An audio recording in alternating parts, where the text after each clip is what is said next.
नमस्कार, माझं नाव मोहिनी आहे आणि मी नागपूरातली ट्रान्सजेंडर सोशल ॲक्टिव्हिस्ट आहे आणि मिशन विश्वममत्व फाउंडेशनतर्फे हा आज कार्यक्रम आमच्या पुढे आलेला आहे. मला असं वाटते कारण आज कुठेतरी अपेक्षा म्हणून उपेक्षाच नेहमी आम्हाला मिळाली आहे, पण त्या उपेक्षाच्या जागी अपेक्षा म्हणून मिशन विश्वममत्व फाउंडेशनने आमचा हात पकडला आणि पोद्दारेश्वर राम मंदिरापर्यंत आमची विनवणी केली की यावर्षी पहिल्यांदा कदाचित, कारण भारतामध्येच नव्हे तर मी संपूर्ण देशामध्ये बघते आहे की अशा प्रकारचा कार्यक्रम किंवा अशा प्रकारे प्रभू रामचंद्राचं स्वागत करताना, किन्नरांना उभं करताना आजपर्यंत कुठेच नाही बघितलं.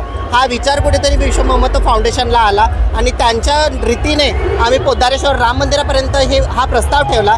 त्यांनी हा प्रस्ताव खूप चांगल्याने स्वीकारला आणि मला खूप हृदयामधून असा आनंद निघतो की जी हिस्ट्री आजपर्यंत ऐकत आली मी की रामचंद्र होते ते, मग पुष्पक यांनी जात होते तेव्हा किन्नर त्यांना मिळाले, त्यांना आशीर्वाद दिला आणि त्यांनी सांगितले की तुझ्या वदनातून जेही काही गोष्टी येतील त्या सत्य होतील, तुझे आशीर्वाद लाभतील. तर आज मी या कलियुगात डोळ्यांनी स्वतःच्या बघत आहे की प्रभू रामचंद्र स्वतःहून किन्नरांसमोर येत आहेत आणि आपले आशीर्वाद आमच्यापर्यंत देत आहे की जेणेकरून आमचे आशीर्वाद सगळ्या समाजाला देऊन आम्ही त्यांचे दुःख हरू शकू. हा कुठेतरी रामचंद्रजीचा आशीर्वाद घेऊनच आम्ही हा प्रस्ताव आणि आज आनंद साजरा करत आहे.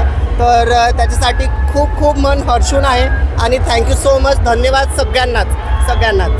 नमस्कार, मी हिरा बोलते आणि आज मला अति आनंद झालेला आहे की आज आम्हाला पहिल्यांदाच प्रभू रामचंद्राचं स्वागत करण्याचा मौका मिळालेला आहे. खरोखर खूप आनंदमय आनंद मला वाटत आहे. माझ्या मनाला खूप आनंद वाटत आहे की आज किन्नर समाज कुठेतरी समोर वाढतोय आणि या किन्नर समाजाची कुठेतरी प्रगती होती आहे, हे मला खूप आनंद वाटत आहे.